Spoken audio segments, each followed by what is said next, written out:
chiao na mo thong ni ko langa chiapa ni hlei serri Zinglei Thawngchimnak in nan ku kanin tlai than na mamin thabor si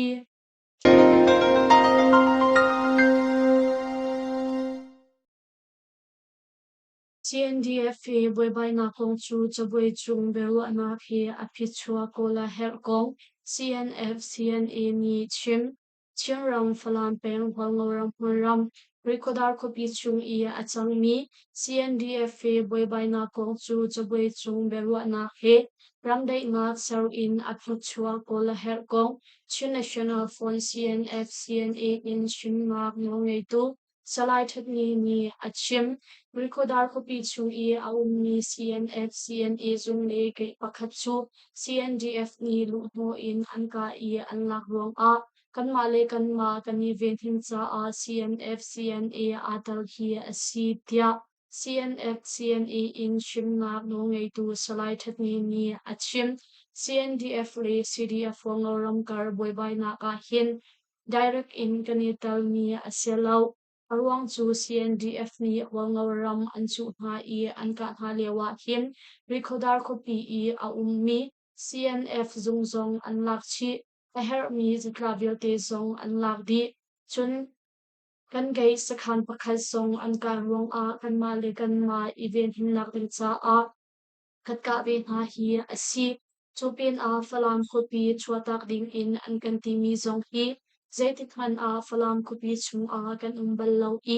kan phone lau falam li hakhakar chu hante in kan rak chianak hun kan kau chu cha cheu khat ni falam kopi an lak chang an ti mi kha adik lau mi le fetar nak lau mi thong pang si falam kopi lu ding hi kan hu abal mi song asilau lu song kan lut fol nai lau atu boy bai na ko nga hin CDF wangoram le CNDF sin kan chimmi CNDF ni CDF wangoram an hak mi rikodar kopi hi chwata ulo choboy chung berwa na he api chua kol hi kan du mi asi kan ti na atu chu kan ni chai mai leo bantuk dir hun kan chang tia chin national phone CNF CNA in chimnak ngei tu salai that ni chun western news achim falam peng rikodar kopi chiusham tai phu ma lama gar boi nak achuk mi kong remdai nak sarding in NUG NUCC le sham tai putang ni for fear nak antua hi for fear na kong he peklai in CNF CNA anilong kong le remdai nak he apit chua kolan tim kong CNF CNA in shum nak ngei tu ni chun achim alwan chia July ni nga khan falam peng chung shambut mi CNO CNDF ni Assessoral Cup anung tilaw nak CDF wangoram hubhak mi India Myanmar ri number panhi rikodar kopi lukmo in kadaw nak antua kopi an chuna pin rikodar kopi ummi Chin National Army CNA Brigade Force Khanzong anka anglak chi chucha chiusham tai phu malama karboy nak hi afak chinlang bang India Myanmar ri number panhi chulen nak lampi asimi wangoram haram rikodar kopi chu CDF wangoram tal in CNA le tangthi phunthani aliam chia thongni kola thum November le thlai thuma khan SSRA ka put in anlakho CDF wangoram ni zakang shwai nak song thate in an kalpi choma na haram song si CNA ni company commander training le junior NCO training cutting te in andi National Army CNA ni company commander training le NCO training chu cutting te in andi training di longnak song sungloi te in antua kho chang dia thai si National Army CNA ni commander training le NCO training chu cutting te in andi chang training di longnak song thongni ko langa July ni li khan Victoria base antua tia Chinland Information Center ni July ni thainga zan pungning te in thongan than National Council Matupi dia Matupi peng Council tharpakhat andiu than Chiram Matupi Pengchung A Shambun Mi Chiram Chauza Chungtal Chinland Defense Force Matupi Le Chim Brotherhood Chungtal MRO Chin Defense Force Matupi He Ape Tlailo Mi Chin National Council Matupi CNC Matupi Tia Council Tharpakhat Adio Chan Kong Thai Si Matupi Pengchung A Shambun In Council Tharpakhat Adio Chan Kong Chu National Council Matupi CNC Matupi ni July ni Thaili a thong an rak than I SC Siral Kap Kut In Matupi Khopi Raklak Si Thana Khan Matupi Peng Dok Khan Nak Shem Tai Phu Di Lak Ni Don Pup Na Kan Rak Tua I Council Pakhat Ding In Natlak Na Kan Rak Ngai Tia An Lak Der Matupi Peng Tol Chungmi Ha Chu Democracy Phonglam Ning Te In CNC Matupi ni Shredding In Lungthin Nak Rak Ngai Si Tuliawa chun MRO CDF Matupi in Chimnak Rongay 2 Boy of Brigade 1 in and strategy Simi Hosiale and Chief of Staff Song Ki Anrak Ital Mizapi He Munkhat A Ton Pup Nak to Ding in Timlam Na Kanrak Reina in Brigade 1 ni Anrak Thon Lang Mang I an Maral Kaplong Hi Atlite in Chai Mai Na Anrak Ngai A National Council Matupi CNC Matupi Chu Kandu Thallo Anrakanti Tia Global Matu Organization GMO in Chimnak Nongay Tuni July ni Khairuk A Achim an mahalong sa ipmainak an rakngi dewa chun Matupi Revolutionary Organization MRO hi at hiti in an rakdir mi asi tol sungmi hali da uthan nak shamlai phun hasin a bekam nak an rakto mi chu an le than MRO chungtal aselo mi ramchung ramleng I a mi pau CNC Matupi a anital di MRO chu ralkap mi an kalpi mi asi I atu hi MRO CDF Matupi ni anma achau hang lo mi pau chu nano na kan pek na I an boi thu na CNC Matupi chu council phunglam ning te in kan kalpi lai cha a Matupi peng shrem lai phun ha le wal chung mi di lak ital kho asi tia Global Matu Organization GMO in chimnak ngai tu ni chun achim hi kong he pet lai in khanong tu media ni Shim Brotherhood Chungtel MRO CDF Matupi chu Bian Halna in Anma Chin National Council Matupi CNC Matupi Kha Vahal Kauna Tia Ale Na MRO Chin Defense Force Matupi Abom Chantu Na Global Matu Sporting Committee Tal in Phuthum Ni Junikul Nikwo A Khan Chathan Anrak Chua I Matupi Pengchung A Aum Mi Shem Tai Phunhani lungwalte in dau thannak rian kan kalpi kho nak ding cha a Matupi Council kan diak lai tia an raklak ter CDF zo phecha a USA mai dotlin sungni singlei ni a hlut chiangram thantlang peng zo phei maram chung a shambun in pado thanna ka bitakte in achol chang cho ma mi chiangram chawza chungtal chinland defense for zo phecha a USA khosa mai dotlin sungni singlei ni a hlut kong zo pheiram council sporting committee of global ni July ni hlei ruk a anlunglop nak anlang ter CDF zo phecha ti in USA khosa longtlang khwa mi mai dodlin sungni thongpi kullanga kuma to mi zasi e mi zom nak a pakhat nak na hu mi laksong nang kan rut mi singhai ni chu thongpi kullanga July ni hlenga a khan tlamtling te in kan hu hibantuk in na kan bom chan mi chung a CDF zo phei ni kan lunglop nak rocha kan raktial pathian ni thachua in pe chin kau se tia zo pheiram council sporting committee of global ni chun an lang der DF le AA ni CDF mara headquarter umnak maram chung I ralaman sial rong a kapni kal ka daw na achuak chiangram mara maram chung a shambun in padok thenna ka bitakte in achol chang chok ma mi chiangram chawza chung tal CDF mara headquarter umnak maram chung a chim brotherhood chung tal MDF le rakhain ral kap AA pol ni thajang tamngai in anlu thu na I ral laman sial ruang a kapni kal ka daw na achua kong Chilean Defense Force marani July ni ruk a chathan anchua CDF maraju mizapi he kan tangti I no ngai nak thalo kum liren lo chung ka do chang pa do thlen nak chan chunga hin maram chung I a ummi essential ka sakhan pol kan la khodi pin a chiram le memram chung ka do na ko zong a kan si kho chung in kan ni zong I kan ni talve IMC CDF Marani thongni kulanga July ninga a khan chim brotherhood chungtal MDF le Territorial couple chu company car boy by na achua na khalo CDF Mara headquarter aumna muram chung in nu lai kyo ding a theitar nga kan tu na I chathan zong kan chua kau na in anzul du hai lo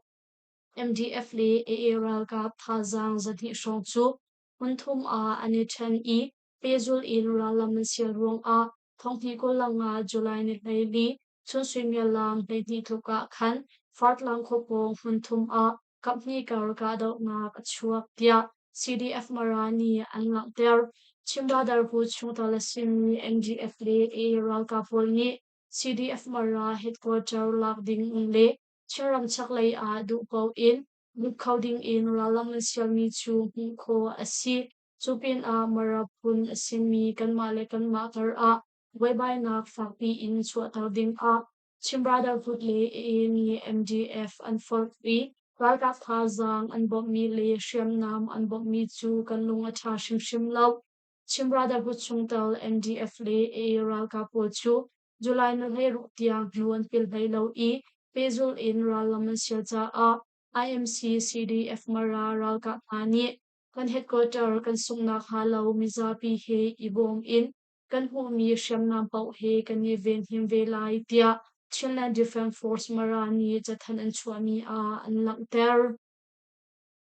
Kali tangi lampi chu man ko chan asit chang sagay ram chan kali tangi lampi chu Mizapi ni July ni thay sari ni thok in man ko chan asit chang tia chiram chawza chungtal CDF CDMC ni July ni thay ruk a jathan an chua alwan chia mi ni thay riata khan SSRL ka thazang zanga shong chu kali kopi in chiram lay a ralam sial in rakai cha a Chingshan kai tang chi punha ni an kam na I company kar ka daw nga achua ruang a Kali tangi lampi chu mizapi ni manri loading in an rakham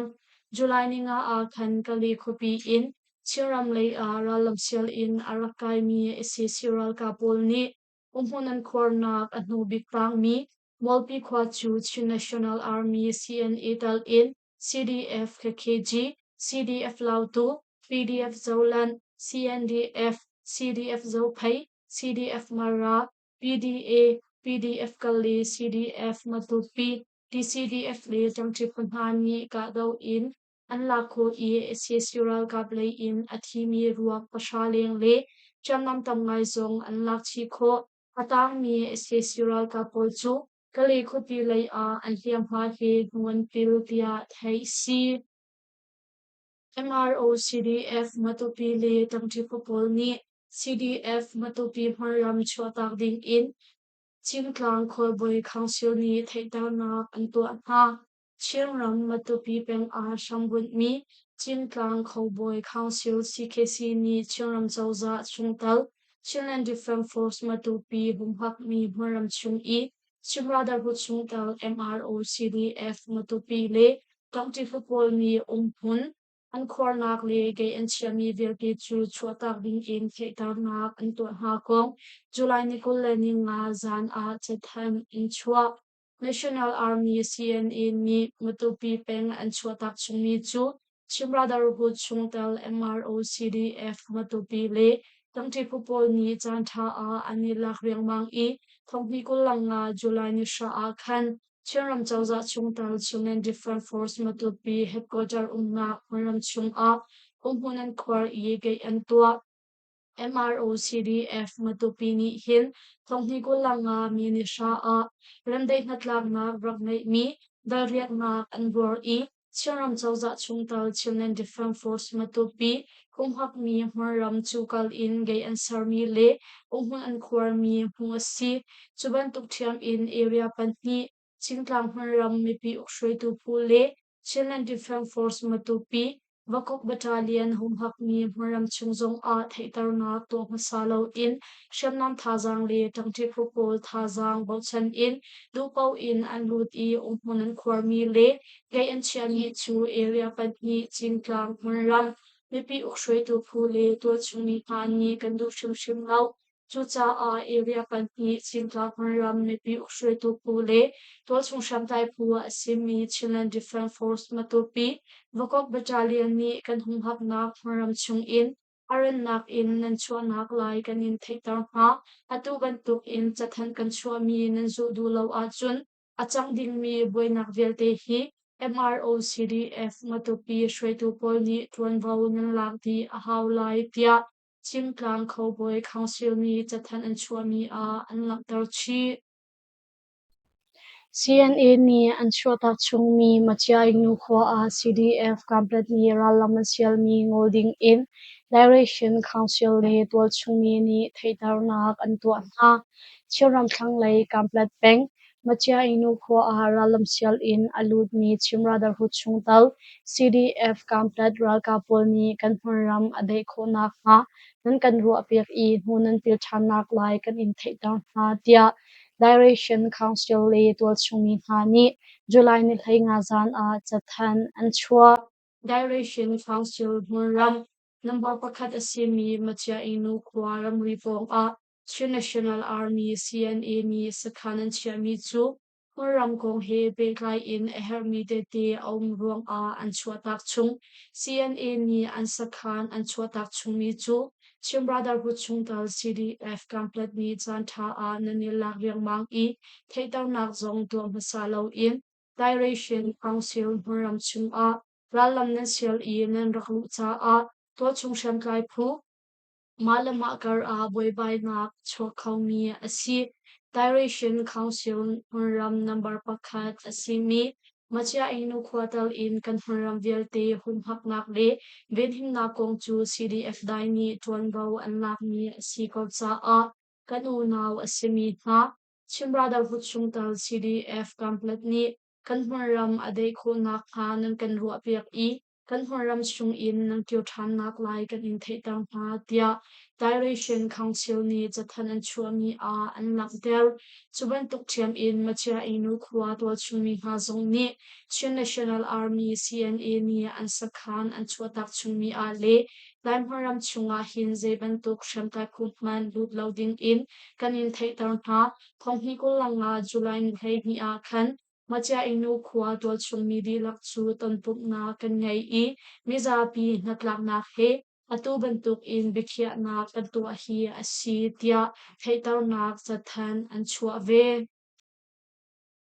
hi chung phakan pen ka dau na ka SCC kulim an chi kachram ko phakan pen I ni hi chung ka dau na ka SCCral ka phulim an thi kong kachral ka khia I thonglak nak shampi le tol chung ni July ni heiruk a an chim July ni heili a phakan pen Hawang a shambon ni SCCral ka shamnam chanak zongchu kia iral ka ni RPG in an ka cha a Wake na pachuak I SCCral ka placer ni ang chi tia KIA thula na shampi ni ang chin chupin a July ni nga zong a pakan peng howan le kwa I a ummi krifa vir in a umhuna kwarmi SCCral ka po chu KIA ni drone in bomb thak mo na cha a minung parjuk an thi I minung pasari ni hliaman tuar tia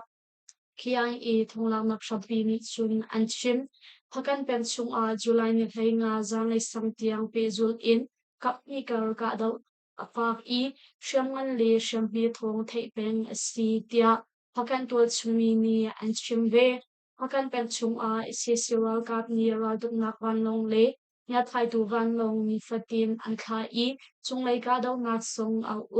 July ni hlei nga zang zong a khan SCCral kap ni chung lei in ka dau nak an tua Hakan pension ralam sial ni SCCral kapli an kutang pol an raklu nu in tlabi sunglong a SCCral kap kadang na ruang a tol chung ni sob nga liang anin na alian I minung zakat liang ni hliamhan tuar tia tol chung ni chun an chim Pakhat chunga KIO KIA ni an humhak mi hmaram chunga rithai si tong tham mi le azwar tu somli leng an tlai nga Kachin Independence Organization KIO KIA ni thakhat chunglong a an humhak mi hmaram chunga rithai si atong tham mi le chokzor nak atu minung somli khat an tlai nga kong KIO thozak ngak Alan Yang TV ni July ni nga zan a achim pakhat chunglong a KIO KIA ni rithai si atong tham mi minung bai ni le chokzor nak atu minung kulakwa ti in andi lakfon minung somli khat an tlai ta tia achim Patu bantuk in rithai si andau na kong he peklai in KIO KIA chimnak no ngai tu kunal no bu ni chun KIO ni ral patlum kan ngai nilak a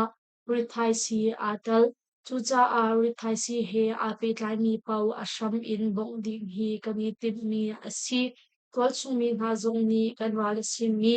rithai si tok thak le rithai si in chole nak to hi kan ngol a hel kan ngol lawa chun kan ni pizza a rangan pi asite lai tia achim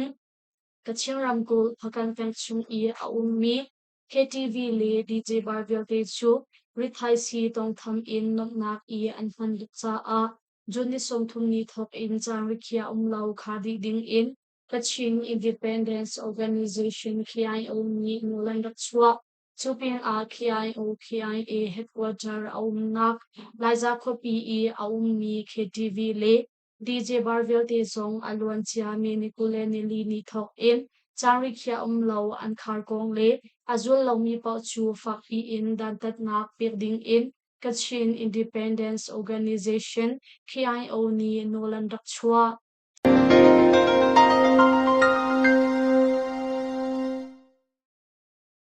Ruzin kan Thawngchimnak chu ma vel in kan Dr. Lai longmali post thazang kan pe tu nandi lak chung a kan elom tok longmali post Facebook like follow le YouTube channel a subscribe or kan to pek chiang ding in kan som pa